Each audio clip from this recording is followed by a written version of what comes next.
Bonjour à toutes et à tous. Il y a quelques semaines, nous vous avons emmené à Hébron, ville de Cisjordanie qui symbolise douloureusement le conflit israélo-palestinien. Nous avons suivi deux artistes qui sont allés à la rencontre d'artisans de paix, aussi bien palestiniens qu'israéliens. Aujourd'hui, nous vous proposons de découvrir la deuxième partie du film Breaking the Silence, toujours en compagnie d'Ariane et d'Alexandra, qui nous servent en quelque sorte de guides et de reporters. Elles vont cette fois partir à la rencontre des habitants palestiniens qui vivent dans les collines au sud d'Hébron, avant de retrouver des enfants et des artistes qui auront le mot de la fin de cette belle aventure.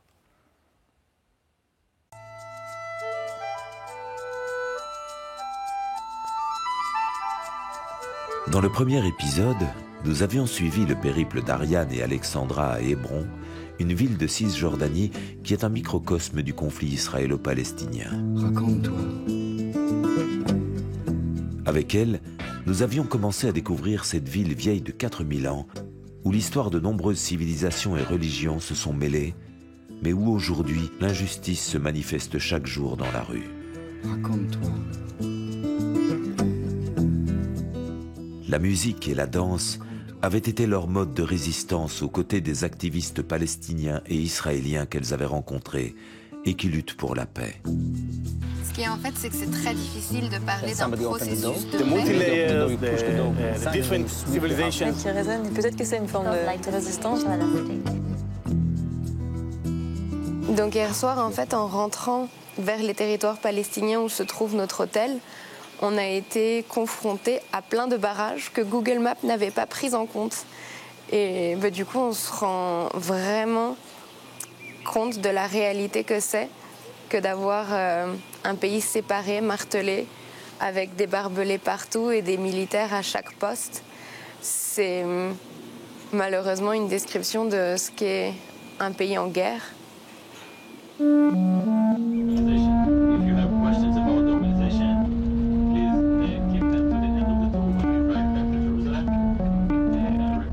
Aujourd'hui, Ariane et Alexandra poursuivent leur périple et partent découvrir les collines situées au sud d'Hébron avec des guides qui sont d'anciens soldats de l'armée israélienne.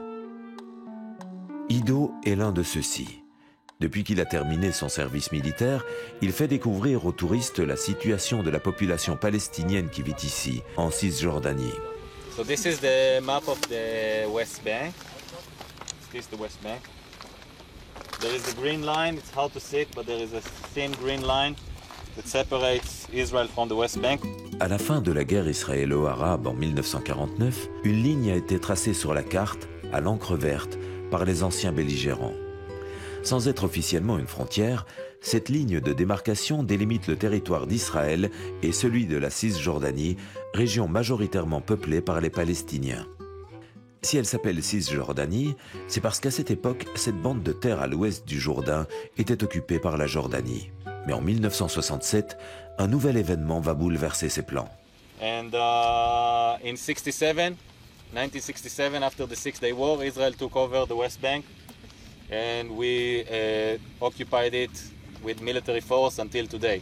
I mean, we never annexed it on one hand, but we never gave it to no one on the other hand. So until today, for the last 51 years, it's under military occupation. Dans les années 90, suite aux accords d'Oslo, la Cisjordanie est divisée en 3 zones. La zone A comprend les grandes villes comme Ramallah, Hébron, Bethléem. Elle est sous autorité palestinienne totale pour l'administration civile et pour la sécurité. La zone B comprend la plupart des autres localités palestiniennes. L'autorité palestinienne y a, en théorie, la responsabilité civile et Israël les questions de sécurité. La zone C, qui contient les principales ressources ainsi que les frontières, est sous contrôle total d'Israël. C'est notamment en zone C que sont établis actuellement 450 000 colons israéliens. Les zones A et B sont un puzzle d'environ 500 petites zones dont la majorité fait moins de 2 km². Elles sont englobées et séparées les unes des autres par la zone C, où des routes réservées aux Israéliens ont été construites pour contourner les villages palestiniens et accéder aux colonies. Pour certains Israéliens, la Cisjordanie n'est pas un territoire occupé, mais plutôt un territoire disputé avec les Palestiniens.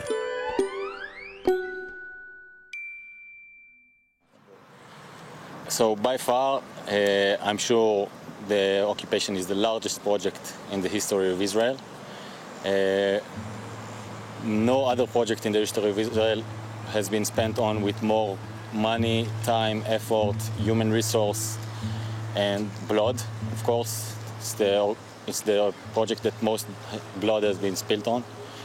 And the reasons for that, the main reason for that is because it's the longest project in the history of Israel. It's 51 years now.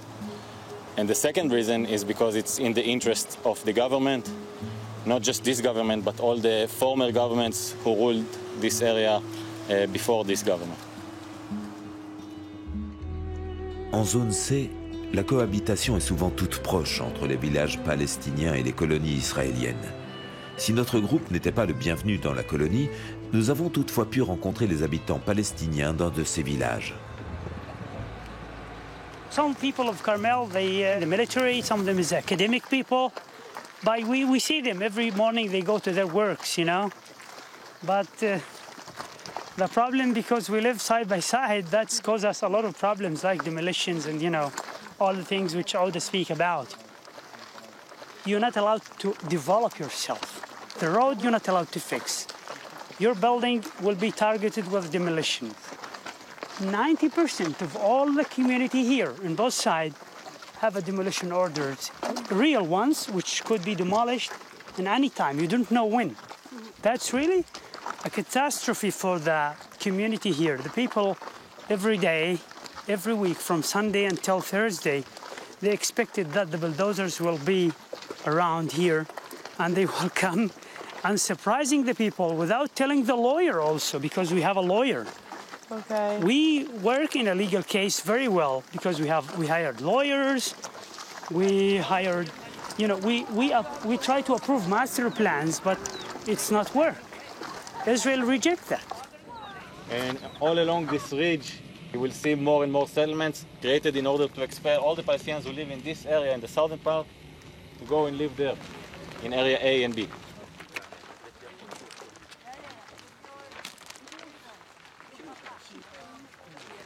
There are three main reasons to expel Palestinians from their land in Area C. The first way to do it is by not giving Palestinians building permits and master plans approved at all in Area C. So they don't get permissions to build, so they have to build illegally, so all of their buildings are under demolition orders. And the army comes and demolishes their houses, average every once a week, somewhere in the West Bank. A couple of buildings will be demolished by the army. And they keep on doing it for years now.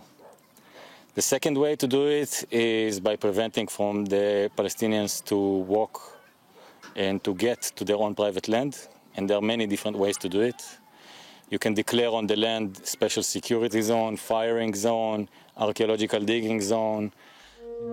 Une autre technique consiste à s'appuyer sur des lois inspirées du concept selon lequel la terre appartient à celui qui la cultive. Depuis la route, nous apercevons des tonneaux métalliques dispersés sur certains terrains. Intrigués, nous apprenons que ceux-ci contiennent des arbres qui ont été plantés par des colons israéliens sur des terres abandonnées par les Palestiniens ou dont ils ont été expulsés. Avoir planté ces arbres suffira, après quelques années, à revendiquer la propriété de ce terrain. Quant à la raison des tonneaux métalliques, ils protègent les jeunes arbustes de la voracité des chèvres. Pas besoin dès lors d'être présent sur le terrain pour le cultiver. And also by, which is the third way to do it, is by settlers' violence. Settlers in general are not more violent people than other people. They just understood that violence could be used as a tool to expel Palestinians from their land. And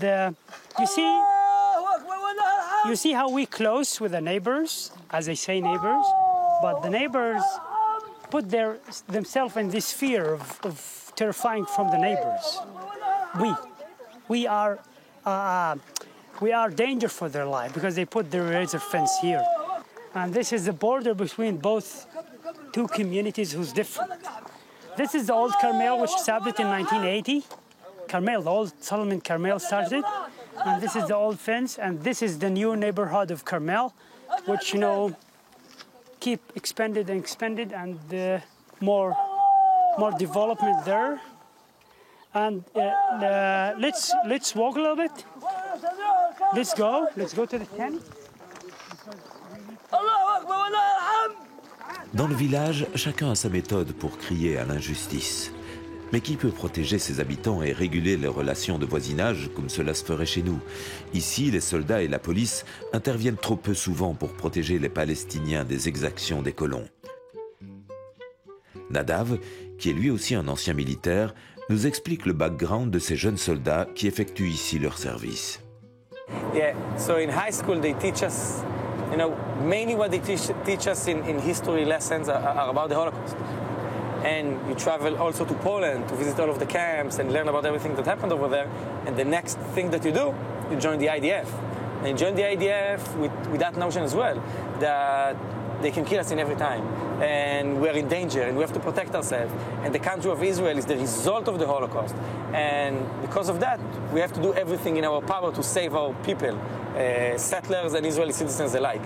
And they don't teach us a lot of other things. As a soldier, nobody talked with me about the international law or about Human Rights Act or about what is the West Bank and what is Israel. What's the difference between the two? Military regime and democracy. And this is how basically you do everything you're told because you don't understand. Only after you finish your army service, you start to think, you start to understand things, you learn about the world, understand things are not quite as they told you. En fait, il y a aussi quelque chose qui fait réfléchir parce qu'on est face à des enfants. C'est des petits jeunes qui ont 18 ans tout juste et un peu plus. Et ils ont des uniformes qui leur donnent un pouvoir d'autorité qui est flagrant, mais qui semble difficile à accepter quelque part. Et puis, à chaque fois qu'on croise un regard et qu'on se permet d'entrer dans l'humanité qu'il y a derrière, c'est un sourire qui naît. Et du coup, c'est assez difficile de se rendre compte dans quelle mesure est-ce qu'eux sont engagés en leur nom. Est-ce que c'est le pays qui leur insuffle cette direction à prendre? C'est quelque chose qui me dépasse un petit peu par rapport aux idéaux que j'ai et à cette volonté que le plus fort, parfois, se baisse un petit peu, histoire d'arriver au niveau de l'autre. Parce que dans n'importe quelle relation, on a besoin de faire des compromis. Et là, en fait, il n'en est même pas question encore. Le clivage se creuse et on a des gens qui sont surarmés avec des gens qui ne sont pas armés, sans prendre parti. Il y a quelque chose qui, de fait, est simple à comprendre et à observer. Et ouais, je pense que je ne suis pas qualifiée pour parler de solution.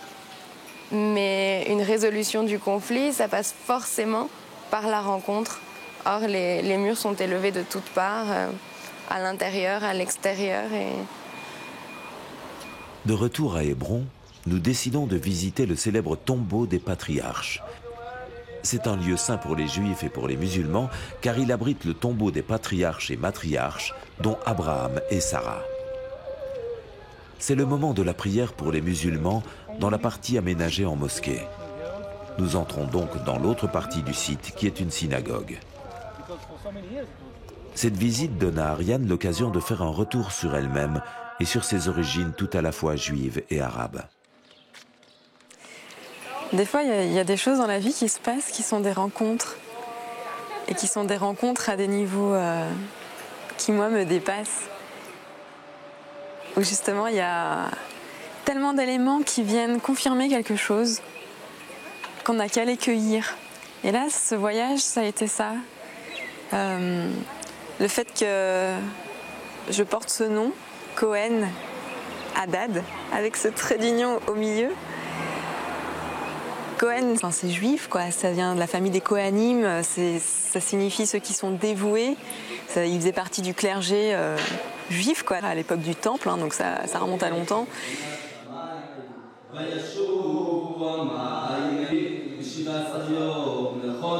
Et de l'autre côté, il y a Haddad. En arabe, ça veut dire forgeron. On en a rencontré un ici, un forgeron palestinien, et il nous dit Haddad, quoi. Donc non seulement il y a ce côté juif, il y a ce côté arabe, il y a ce trait d'union entre les deux, mais il y a aussi un truc de fonction, enfin quelque chose de l'ordre du statut, où Cohen, c'était plutôt les prêtres, Haddad, c'est l'artisan, c'est celui qui travaille la matière. Du coup, c'est encore une invitation à cette rencontre, au-delà de l'origine, de l'identité, de la religion et du statut social. Et de ne pas craindre ce que les politiques veulent là où ils veulent nous emmener. Dans un repli communautaire, dans des peurs. La peur, c'est un moyen de contrôler aussi, c'est un pouvoir qu'on peut voir à l'œuvre. Alors ici, c'est hallucinant, quoi. Il y a une telle intimidation, il y a un tel travail autour de la peur pour les gens. Et je pense que ce pouvoir-là, il est à l'œuvre souvent dans le monde, quoi. Il peut être à l'œuvre dans notre pays et moi, il peut être à l'œuvre en moi. Mes peurs sont des fois mes freins, sont des fois ce qui vient m'empêcher d'accéder à la personne que j'ai envie d'être, à porter les valeurs haut et fort, ou de les incarner, on va dire, pleinement, quoi.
Bienvenue en Palestine, bienvenue à Al-Khalil, Hébron. Moi, je suis Mourad Amrou, je suis agronome et je travaille à la mairie de Hébron. Et je suis volontaire à la groupe qui s'appelle Les Jeunesses contre les colons. Nous sommes non-violents et nous travaillons pour finir l'occupation et les colonies par les non-violentes. Quand il avait 11 ans, Mourad a vu son cousin être tué sous ses yeux par des soldats. Ce jour-là, il a décidé d'apprendre le français et surtout l'anglais pour pouvoir témoigner et agir pour les siens. We are not against Jewish, you know. As the Palestinians, we are not against Jewish or Judaism. We are only against the occupation and against the settlements, you know. Jewish are welcome and they have the right to come here and to visit and to stay even. Why not, you know, when I have my city, Freedom Hebron and the Freedom Palestine, and all the Jewish from all the world comes to the city and to go to their father Abraham, you know, and to visit him. I will make business, I will build hotels, and I will have a new culture and a new friends, you know. It doesn't matter, you know, for us if they are Jewish or Christians or Muslims or atheists, let's say.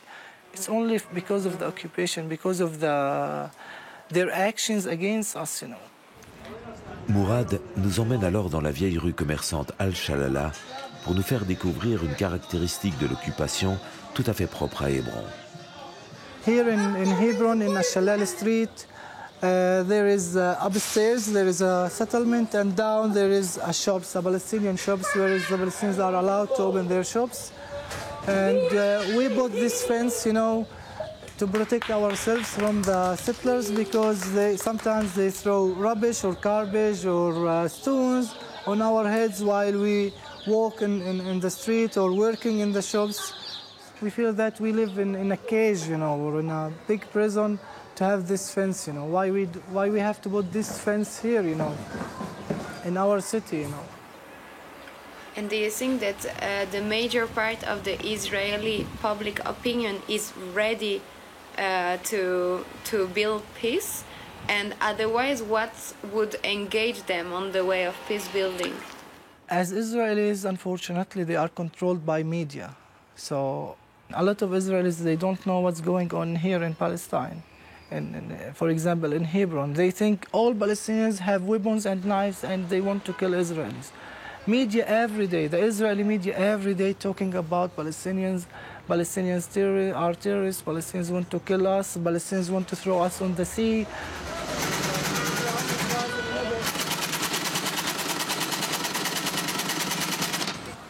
If you go to Israel and ask about Palestinians, have you met Palestinians before? They will say no. We never met Palestinians. And even they are scared to come to West Bank. They don't want to see. Et nous avions en effet remarqué, à l'entrée de chaque ville palestinienne, ces panneaux rouges interdisant l'entrée à tout Israélien sous peine de poursuites judiciaires.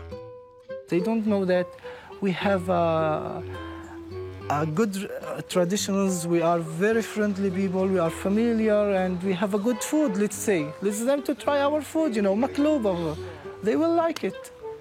They don't know us, and this is the problem. Even sometimes they create stories, you know, to scare the Israelis themselves.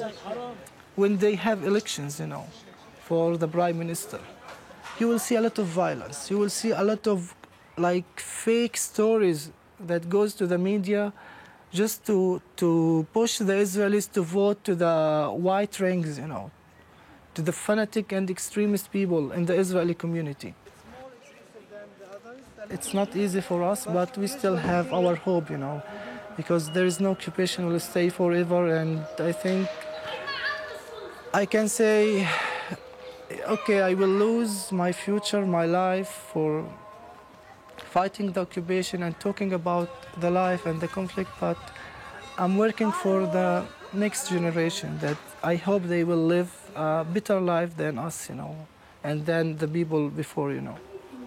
So I hope one day we will just write Palestine without free, and it will be already free.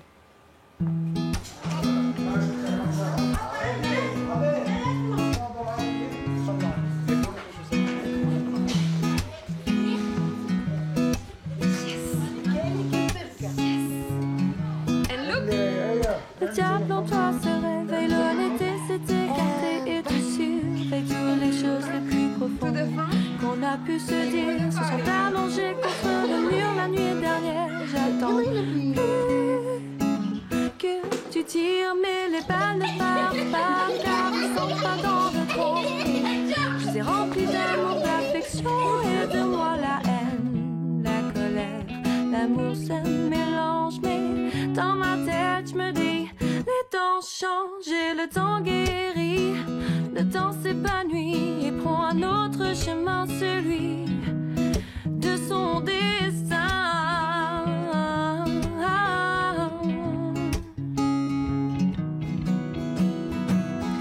You right? Are you okay? But it don't mean anything today. Cold rivers flow like a cold heart, breaking as it goes, then takes its path. You right? Are you okay? But it don't mean anything today. Cold rivers flow. You see the wall, the Israel wall, separating Palestinian and Israeli. It's not a problem because for us as an artist people, because in one day, in 1 second, we can destroy it, smash it. But the wall inside the heads, I mean, the wall building in, this is the problem.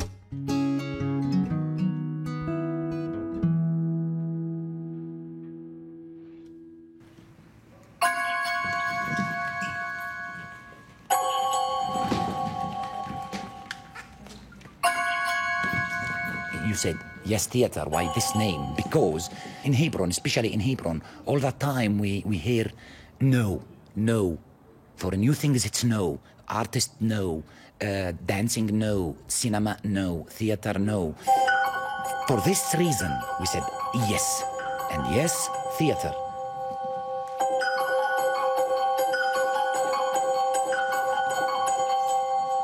Artists, it's important. Why? Because they grow up with a good sense.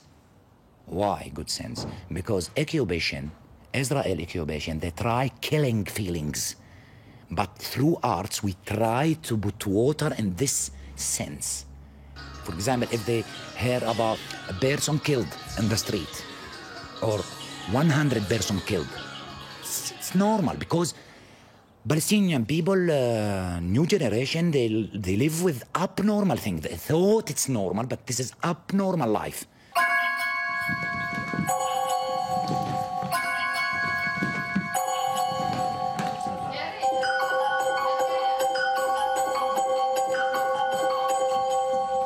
because the main street is this, not the other one. But for them, as the new generation, they thought the other street, the normal. But this is not normal, this is abnormal. This is our street.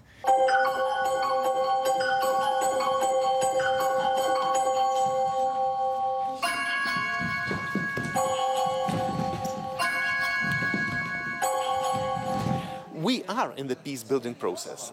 Art and these work of young children, young people expressing themselves, not succumbing into the temptation of resignation or any kind of ideas that do not build peace. Well, these are the first steps. The first steps through cultural projects.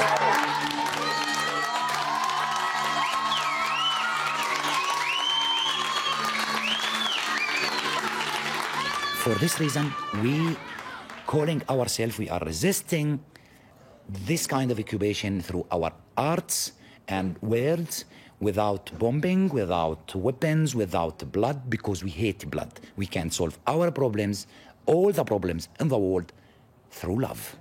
That's it. Thank you very much. Beautiful. Thank you. Thank you for coming.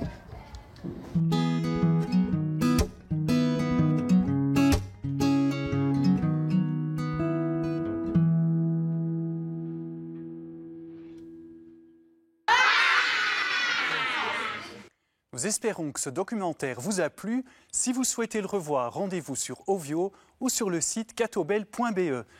Merci beaucoup d'avoir passé ce moment en notre compagnie et à très bientôt pour une prochaine émission.